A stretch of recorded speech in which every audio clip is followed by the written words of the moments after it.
സഹോദരന്റെ മർദ്ദനത്തിൽ പരിക്കേറ്റ് ചികിത്സയിലായിരുന്ന യുവാവ് മരിച്ചു. മലപ്പുറം കൊണ്ടോട്ടി പുളിക്കൽ സ്വദേശി ടി.പി. ഫൈസലാണ് കൊല്ലപ്പെട്ടത്. സഹോദരൻ ടി.പി. ഷാജഹാനെ കഴിഞ്ഞ ദിവസം പോലീസ് പിടികൂടിയിരുന്നു.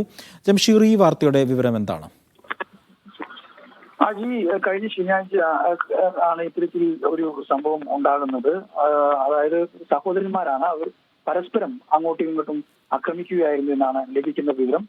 ഈ അക്രമത്തിൽ ഗുരുതരമായി പരിക്കേറ്റിരുന്ന ഒരാൾ ടി.പി. ഫൈസൽ എന്നയാൾ കോഴിക്കോട് മെഡിക്കൽ കോളേജ് ആശുപത്രിയിൽ വെന്റിലേറ്ററിലായിരുന്നു. ഇദ്ദേഹമാണ് ഇപ്പോൾ ഇന്ന് വൈകുന്നേരത്തോട് മരിച്ചിരിക്കുന്നത്. ഈ കേസുമായി ബന്ധപ്പെട്ട് ഇദ്ദേഹത്തിന്റെ സഹോദരൻ തന്നെയായ ഷാജഹാനെ പോലീസ് കഴിഞ്ഞ ദിവസം പിടികൂടുകയും അറസ്റ്റ് ചെയ്യുകയും ഇയാളിപ്പോൾ റിമാൻഡിലുമാണ്. ഈ സംഭവത്തിലാണ് ഇപ്പോൾ ഒരാൾ മരിച്ചിരിക്കുന്നത് എന്നുള്ളതാണ്. കൊണ്ടോട്ടി പുളിക്കൽ ഉണ്ണിയാത്തുപറമ്പ്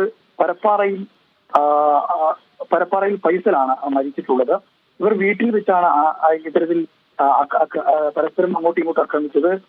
ചായ തിളപ്പിക്കുന്ന പാത്രം കൊണ്ട് ഈ ഫൈസലിനെ ആക്രമിക്കുകയായിരുന്നു എന്നാണ് ലഭിക്കുന്ന വിവരം. ഗുരുതരമായി പരിക്കേറ്റ ഫൈസലിനെ പിന്നീട് കോഴിക്കോട് മെഡിക്കൽ കോളേജ് ആശുപത്രിയിൽ പ്രവേശിപ്പിച്ചിരുന്നു. ഇവിടെ ചികിത്സയിലിരിക്കുകയാണ് അദ്ദേഹം നിന്ന് മരിച്ചത്.